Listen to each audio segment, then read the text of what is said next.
Երևան 1961 թվական ապրիլի 29։ Սովորական այդ օրը հիշարժան դարձավ այս տասնամյակին շատ բնորոշ իրադարձությամբ։ Բացվեց Հայաստանի ժողովրդական տնտեսության նվաճումների ցուցահանդեսը։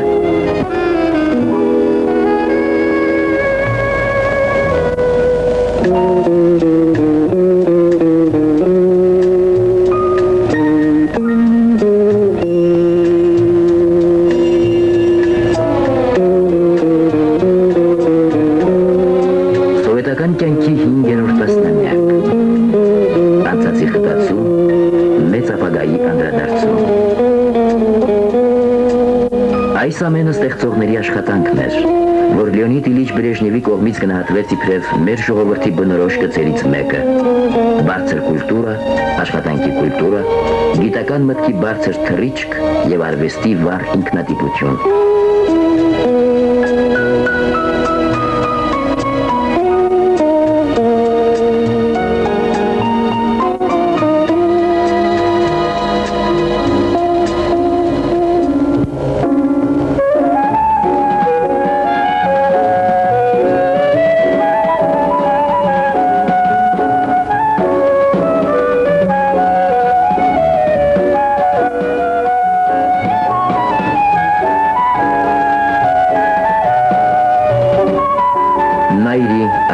Էլեկտրոնային հաշվիչ մեքենաները գիտական նշանակություն ունենալուց բացի դարձան նաև տնտեսության ղեկավարման կարևոր գործոններ։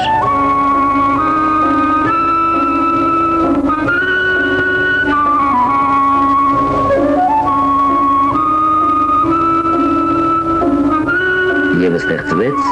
էլեկտրոն գործարանը։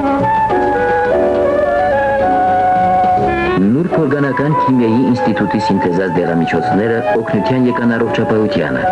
բերելով նրանց ստեղծողին, մեծավաստակ գիտնական Արմենակ Մնջոյանին, սոցիալիստական աշխատանքի հերոսի կոչում։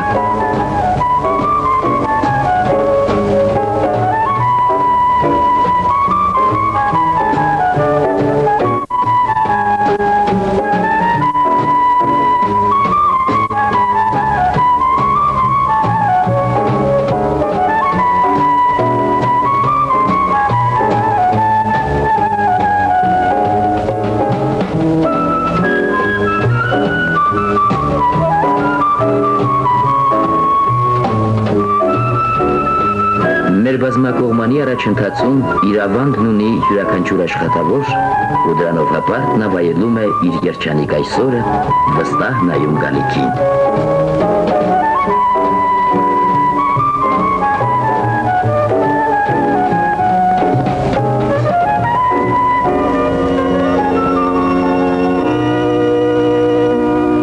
Հազարվեցարյուրամյա Մեսրոպ Մաշտոցը, հայոց գրերի մեծ գյուտարանը։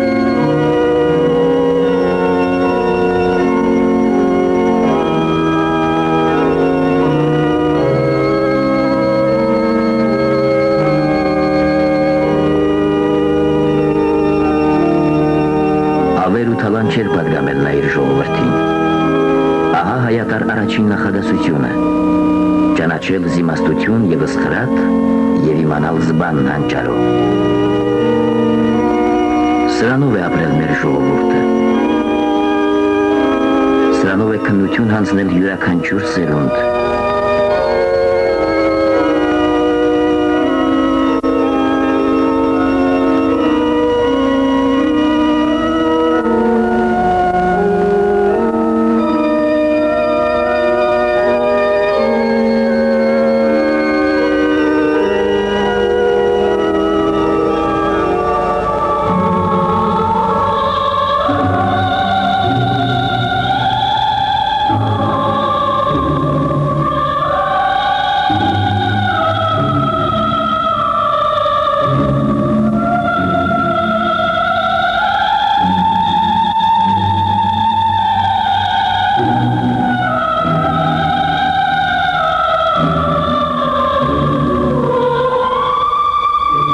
Այս հուշարձանը վաղուց էր ապրում ամենքի սրտում։ Միայն թե կենդանի մարմնավորման համար հարկավոր էր հոգևոր ու նյութական զորեղություն, համապետական հոգացություն։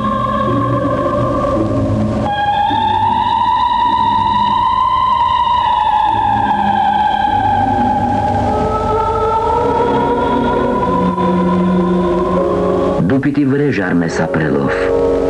ապրելով համար, հազարապատիկ, ավերումի դեմ քո ստեղծումով, ավերվանի դեմ քո Երևանով, աքսորների դեմ խուլանապատից նորից տուն դարձող քո քարավանով, դու պիտի ապրես այսպես սրանով։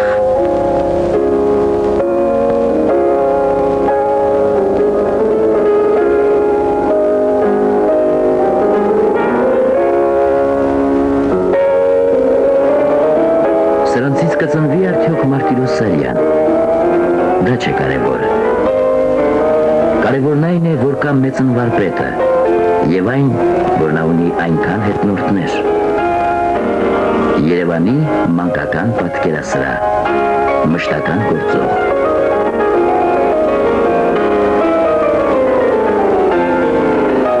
Սա անգնահատելի երևույթ է, մատաղ սերնդի նկատմամբ համազգային սիրո ջերմ արտահայտություն։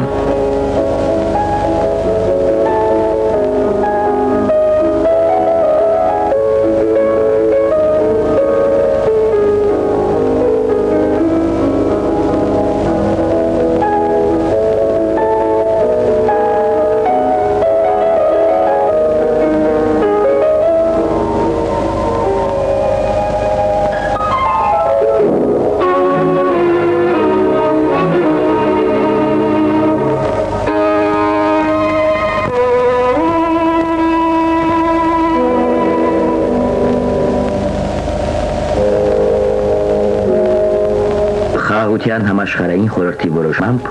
աշխարհը նշեց Սայաթ-Նովայի ծննդյան 250-ամյակը։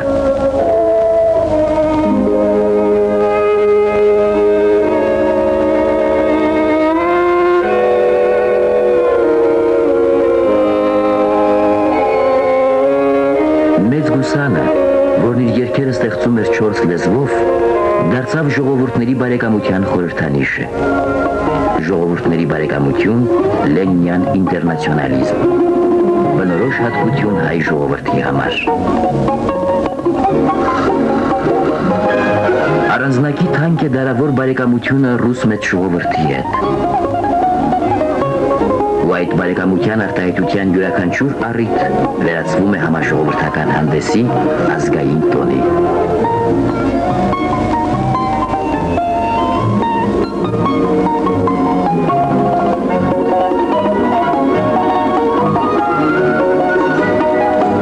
Վերջին տարիներին նման առիթներ հաճախ ստեղծվեցին։ Արվեստի ու գրականության փոխադարձ տասնօրյակներ, փոխայցելություններ տանտիրոջ իրավունքով, և չէր կարող չհուզվել յուրաքանչյուր մասնակից, չոգևորվել, ինչպես մեծատաղանդ կոմպոզիտոր Դիմիտրի Շոստակովիչը։ Товарищи, наша декада подходит к концу. Мы, участники декады, горячо благодарим наших дорогих слушателей, которые оказали нам так много внимания. Я считаю необходимым горячо поблагодарить всех тех работников, которые так много сделали, что всем нам декады. Это яркая демонстрация великой дружбы народов Советской России с народом Советской Армении. Спасибо, товарищи. Ամեն մի առաջադրանք դարձել է մեր աշխատավորության գործունեության նշանաբանը։ Հաճելի նորություններ բոլոր բնակավարներում։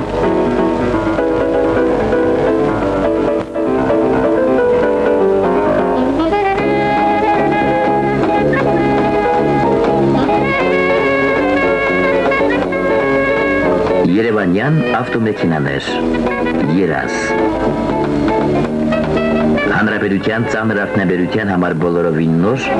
բայց արդեն լայն ճանաչում գտած ճյուղ։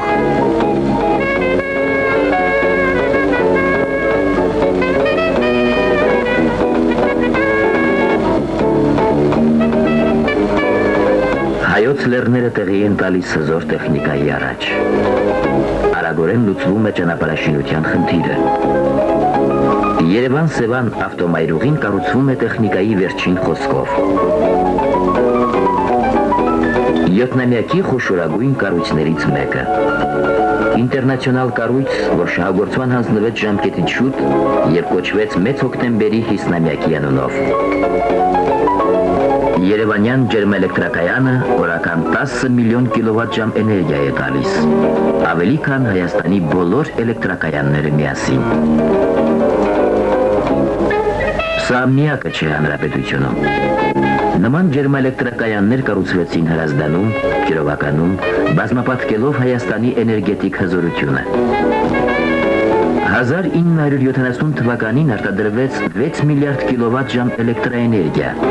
3 անգամ ավելի, քան ցարական Ռուսաստանում։ Դա կոմունիստական կուսակցության առաջադրած ծրագրի իրականացումն էր։ Բարձրորակ արտադրանքի, աշխատանքի կազմակերպման ու արդյունաբերական էսթետիկայի հիանալի օրինակ է Կիրովականի մետաքսաթելի կոմբինատը։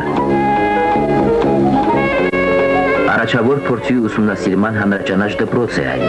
որ բանվորական բազմաթիվ պատվիրակություններ են գալիս երկրի տարբեր ծայրերից։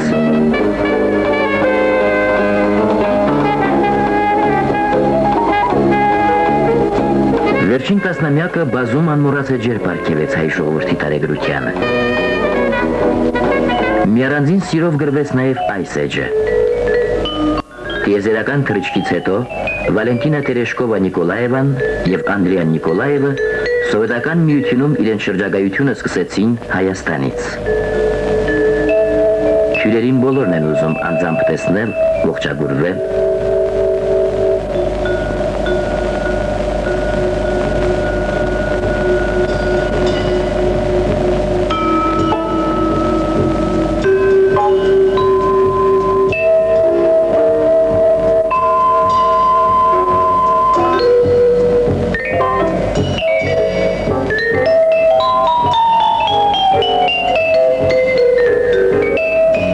Շնորհակալություն այսքան ջերմության համար, կատակում են թանկագին հյուրերը, սա արևից էլ տաք է։ Եվ հոսում է անկաշկանդ զրույցը երկնային ու երկրային գործերի մասին։ Այցելություն տեսարժան վայրեր, ծանոթություն հանրապետության մարդկանց հետ։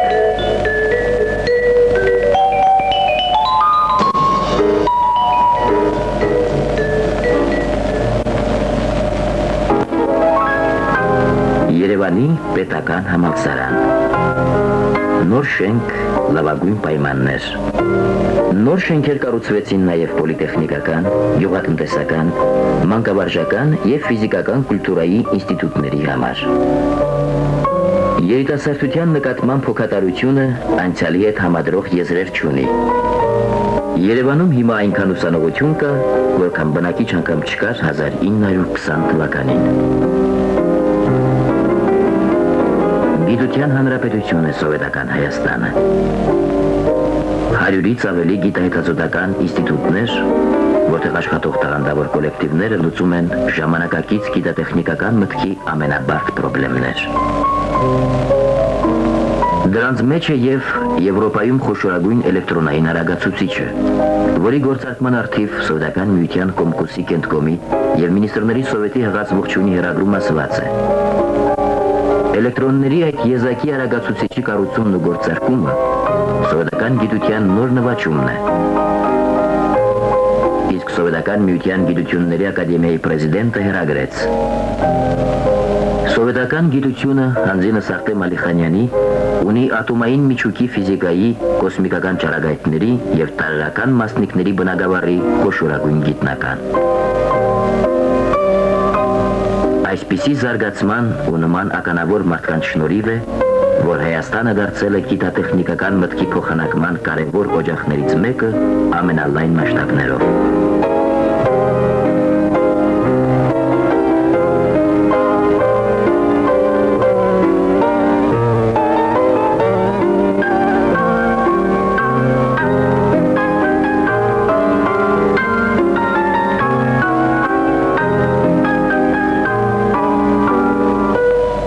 Ֆիզիոլոգների միջազգային երրորդ գիտաժողովը Դիլիջանում, որի աշխատանքը ղեկավարում էր Սովետական միության գիտությունների ակադեմիայի նյարդային գործունեության ու նեյրոֆիզիոլոգիայի ինստիտուտի դիրեկտոր Էզրաս Հասրատյանը։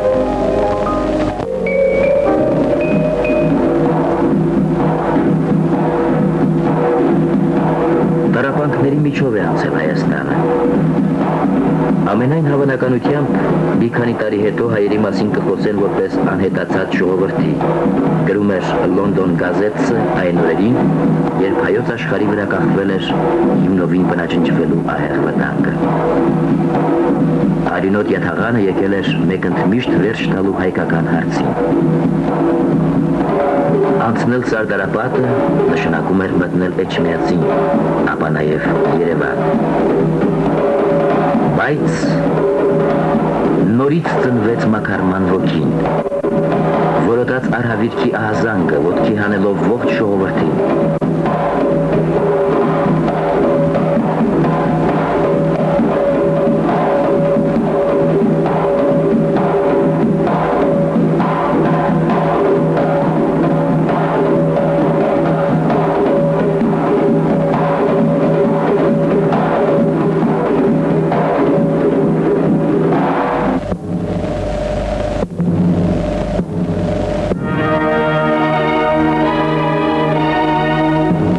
Դարեր անցան, կրկնվեց Վարդանանց պատերազմը։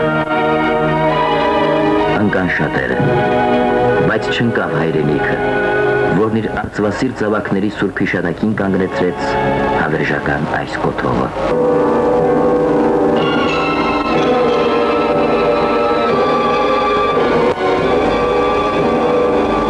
Այսօրվա սովետական Հայաստանի ամենաբնորոշ համայնապատկերը։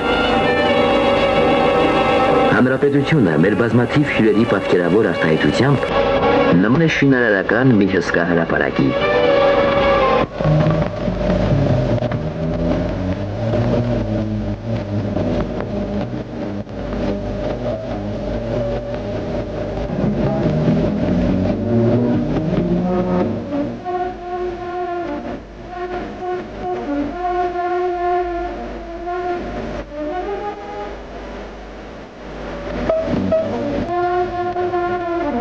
Մեր փարապանց բանվոր դասակարգը աշխատանքային ամենօրյա սխրանքներով ճանապարհեց հնգանյակի յուրաքանչյուր տարի։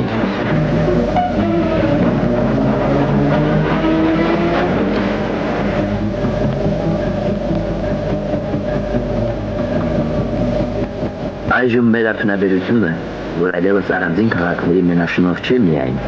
2 օրում ավելի շատ արտադրանք է թողարկում, քան ամբողջ 1913 թվականին։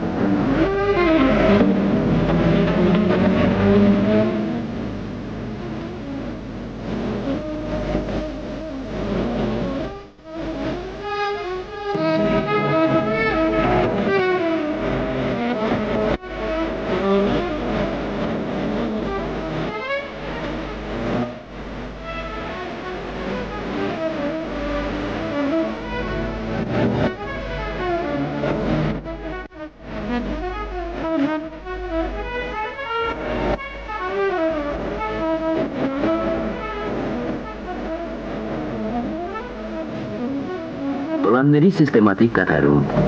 արտադրանքի նոր տեսակների յուրացում, արդյունաբերական նոր ճյուղերի ստեղծում, աշխատանքի ավտոմատացում։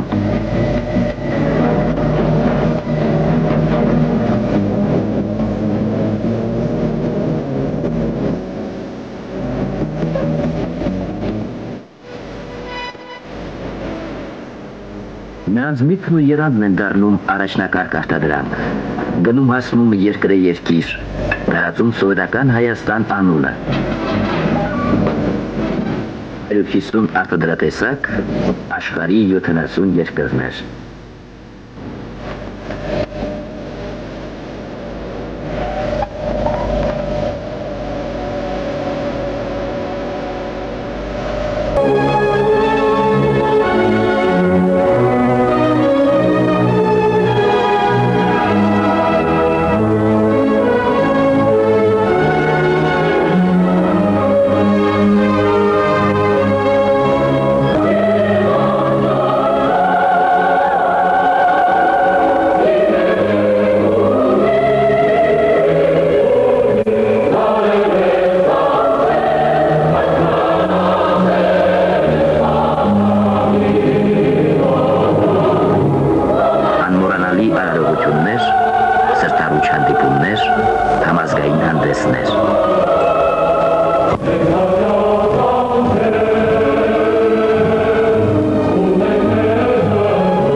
Սոցիալիստական միությունը, որի եղբայրական ընտանիքում է այսքան ջահելացել, գեղեցկացել մեր հնորյա Երևանը։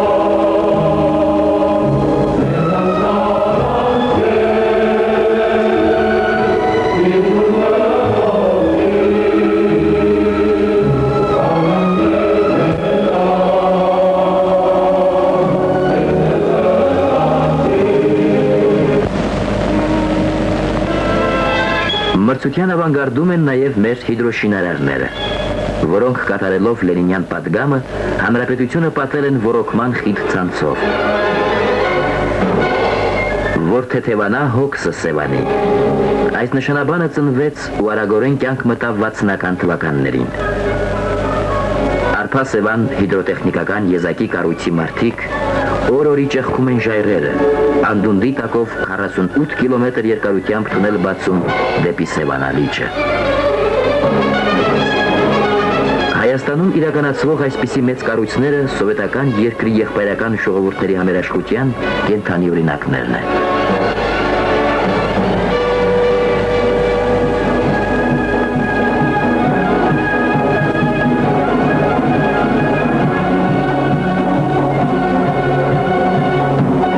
Սոցիալիստական գյուղին ցույց տրվող մեծ օգնության եւ համապետական ամենօրյա ուշադրության վրա հենվելով, վերջին տասնամյակում աննախընթաց արդյունքների հասավ հանրապետության գյուղատնտեսությունը։ Հավաքվելով իրենց համագումարին, կոլտնտեսային գյուղի մարդիկ ամփոփեցին ձեռք բերածը եւ նշեցին այն բնագծերը, որոնք պետք է նվաճվեն առաջիկա տարիներին։ Իսկ արվածը քիչ չէ։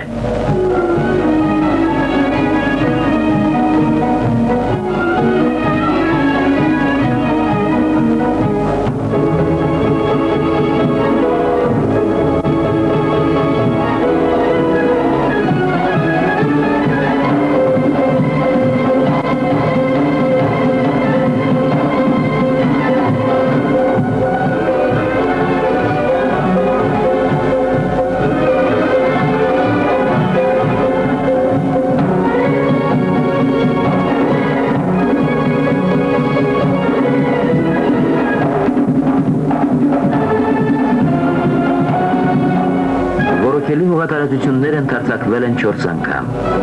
խաղողի և պտղատու այգիները 12 անգամ։ Լիովին էլեկտրիֆիկացվել է հայ գյուղը, ավտոմատացվել են աշխատանքի հիմնական տեսակները։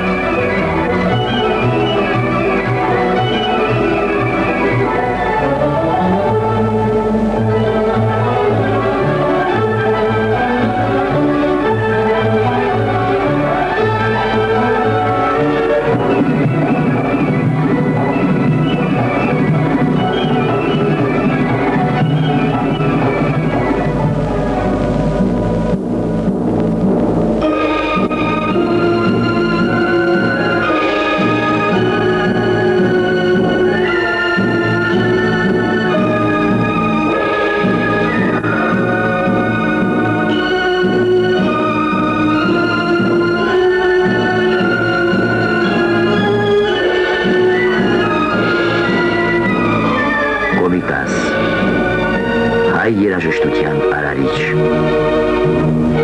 Նրա անունը սերունդներինն է, մեր ամբողջ ժողովրդին է։ Տարիներն այդ դեպքում հակառակ դեր ունեն։ Նրանք չեն մոռացնում, այլ խտացնում, յուրեղացնում են բարձր վաստակը։ Ժամանակը միայն այդպիսի դեր կարող էր ունենալ Հովհաննես Թումանյանի համար։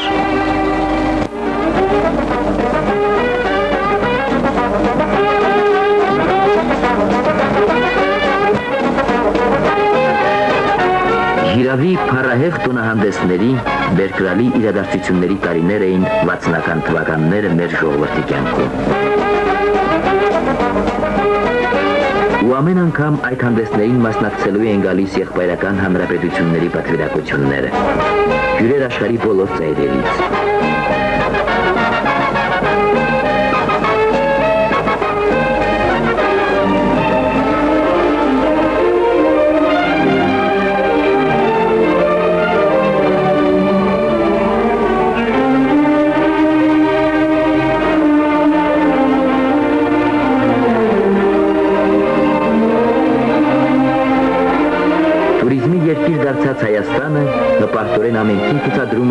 վերածնված քաղաքները, իր պատմական հուշարձանները, նորակառույցները։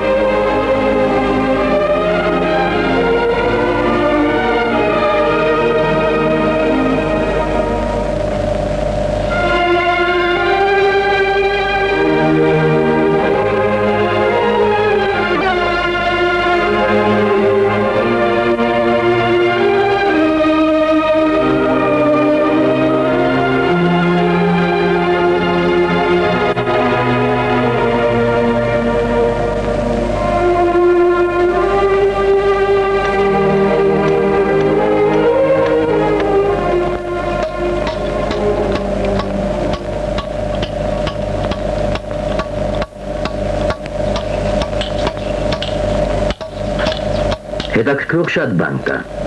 Մեկին հրապուրում է Գառնիի հեթանոսական տաճարի վերականգնումը, մյուսին Երևանի շախմատի տունը։ Ինքնատիպ այս կառույցի հիմնաքարը դրել է աշխարհի նախկին չեմպիոն Տիգրան Պետրոսյանը։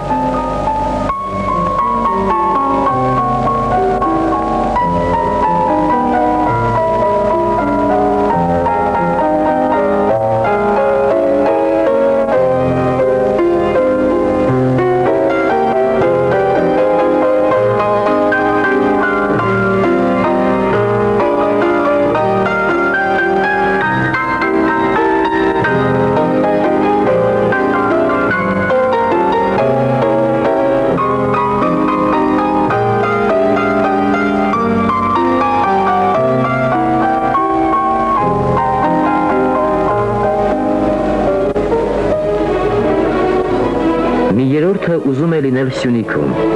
ծանոթանալ Ամեհի լեռներում տարվող շինարարությանը, նրա մարդկանց։ Չէ որ սա ևս եզակի կառույց է։ Որոտանի կասկադը կունենա 3 հզոր հիդրոէլեկտրակայան, ժայռերի մեջքին տարածված փիրուզե լճեր, որոնք նոր կյանք կտան Սյունյաց աշխարհին։ Դրա համար են դաժան բնության հետ գոտեմարտի ելել քաջազուն մարդիկ։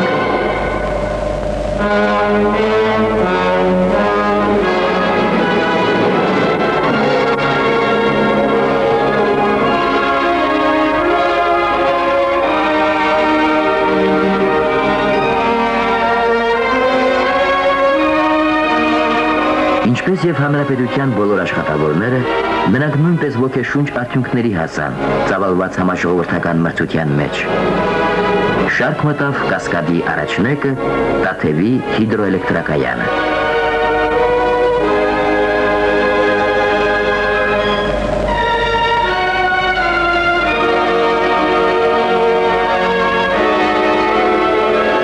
«970 թվական,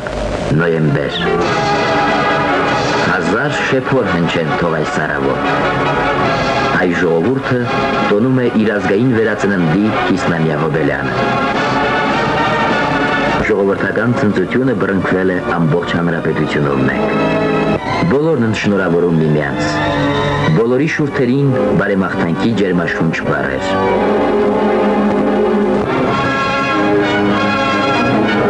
Ամբիոնի մոտ է Լեոնիդ Իլիչ Բրեժնևը։ Սովետական Հայաստանի, նրա կոմունիստական կուսակցության կեսդարյա տարելիցի այս նշանակալի եւ հանդիսավոր օրը ինձ համար հատկապես ուրախալի է ձեզ հաղորդել, որ Սովետական միության գերագույն սովետի նախագահությունը հայկական սովետական սոցիալիստական հանրապետությանը պարգևատրել է հոկտեմբերյան հեղափոխության շքանշանով։ Հայ ժողովուրդը սկսեց իր վերածննդի պատմության երկրորդ 50-ամյակը։